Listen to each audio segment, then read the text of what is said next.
नमस्कार बच्चों, आप सभी का स्वागत है मेरे चैनल आकाश मैथ्स क्लासेस में। और आज मैं कक्षा 10 के लिए लाया हूँ, जो कि हमारे पास चैप्टर 7वां है, निर्देशांक ज्यामिति। जिससे कि एक महत्वपूर्ण टॉपिक लाया हूँ कि त्रिभुज का क्षेत्रफल कैसे ज्ञात करते हैं। कि हमारे पास है उस त्रिभुज का क्षेत्रफल ज्ञात कीजिए जिसके शीर्ष 3,4, 2,1 और 4,6 है। तो इस त्रिभुज का हमें यहाँ पे क्षेत्रफल ज्ञात करना है। तो चलिए बच्चों, आपका पुनः से स्वागत है मेरे चैनल आकाश मैथ्स क्लासेस में। और अगर आप मेरे चैनल पर नए हो तो मेरे चैनल को सब्सक्राइब करना और अपने दोस्तों के साथ शेयर करना मत भूलिएगा। और जिन्होंने मेरे चैनल को सब्सक्राइब कर लिया है उन सभी का हृदय से धन्यवाद। तो चलिए आज का टॉपिक शुरू करते हैं, ज़्यादा समय न लेते हुए। कि हमारे पास क्या क्या शीर्ष दिया है। कि हमारे पास कोई त्रिभुज है, ठीक है बच्चों। तो पहले तो हम यहाँ पे एक त्रिभुज का निर्माण करते हैं कि हमारे पास है एक त्रिभुज, ठीक है बच्चों। अब वो त्रिभुज है तो वहां पे क्या बोल रहे हैं कि शीर्ष है 3,4, 3,4 अर्थात ये वाला शीर्ष, ठीक है। 3,4 फिर है हमारे पास 2,1 और फिर है 4,6, ठीक है। तो पहला हो गया, दूसरा हो गया हमारा 2,1 और तीसरा हो गया 4,6। तो ये हमारे पास यहाँ पे शीर्ष हो गए। तो किस प्रकार हम यहाँ पे इसको ज्ञात करेंगे, कैसे हल करेंगे, तो इसको समय न लेते हुए करते हैं। कि हमें सबसे पहले तो यहाँ पे x1 x2 x1 y1 x2 y2 और x3 y3 को मानना पड़ेगा, ठीक है। कि यहाँ पे हम मानेंगे इसको x1 x y1, ठीक है।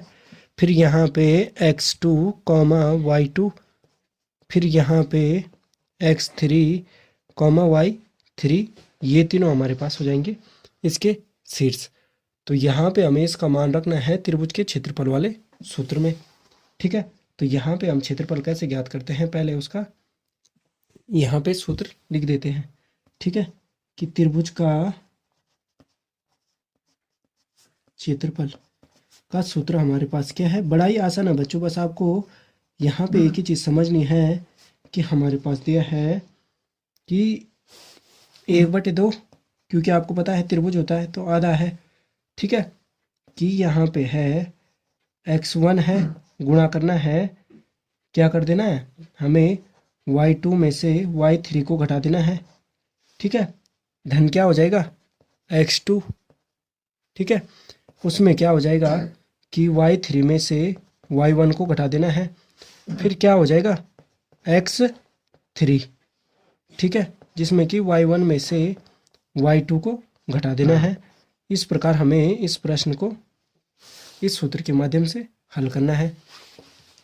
तो पहले तो हमने यहाँ पे बोला कि x1 y1 x2 y2 x3 y3, तो इन सभी के मानों को हम लिख देते हैं कि x1 और y1, ठीक है, x2 y2 और x3 और y3, ठीक है।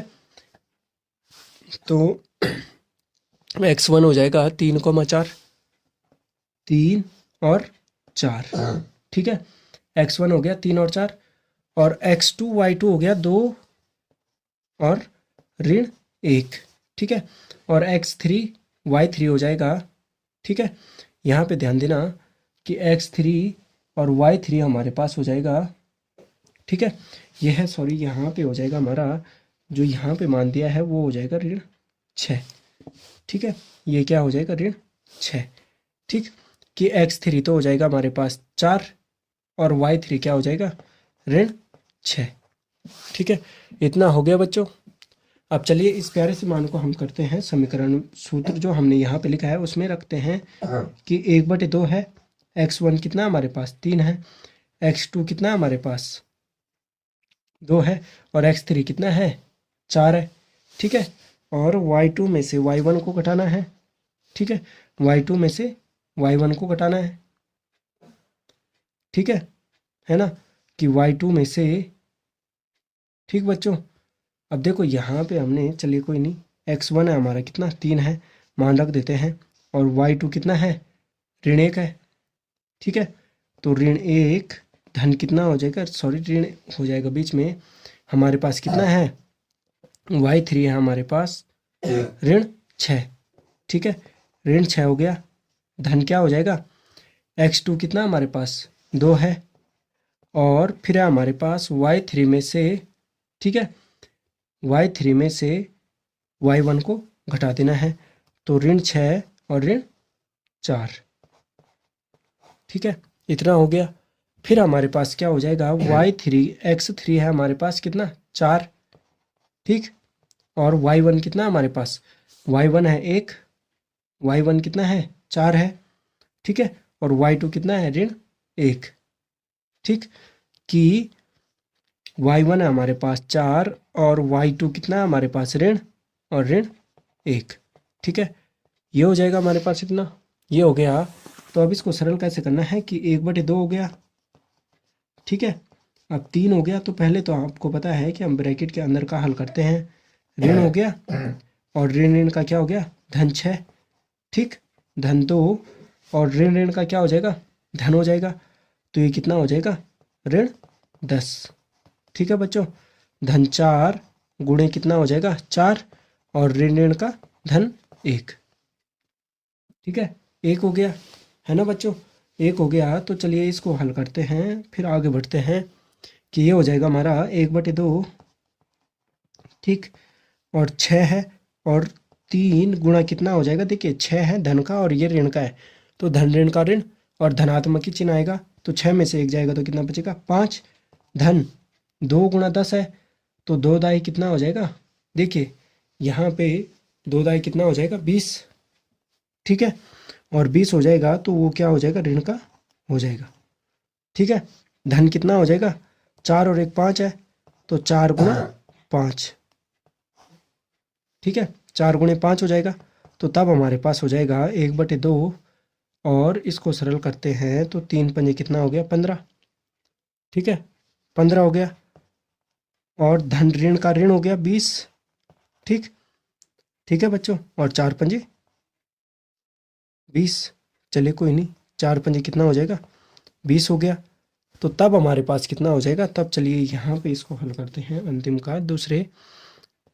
ठीक है, कि 1/2 है, 15 है, और ये कितना हो जाएगा धनात्मक और ऋणात्मक, ये हो जाएगा हमारा 0।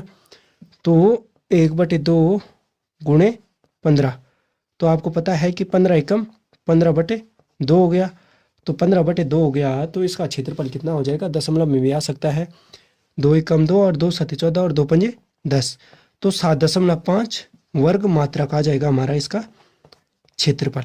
ठीक है, वर्ग मात्रक इसलिए क्योंकि हम यहाँ पे निर्देशांक ज्यामिति का प्रयोग कर रहे हैं, उसके सूत्र के प्रयोग से हम यहाँ पे इसके मान को ज्ञात कर रहे हैं। तो उम्मीद है बच्चों कि आपको मेरा ये टॉपिक समझ में आया होगा। अगर आप मेरे चैनल आकाश मैथ्स क्लासेस पर नए हों तो मेरे चैनल को सब्सक्राइब करना और अपने दोस्तों के साथ शेयर करना मत भूलिएगा। धन्यवाद बच्चों।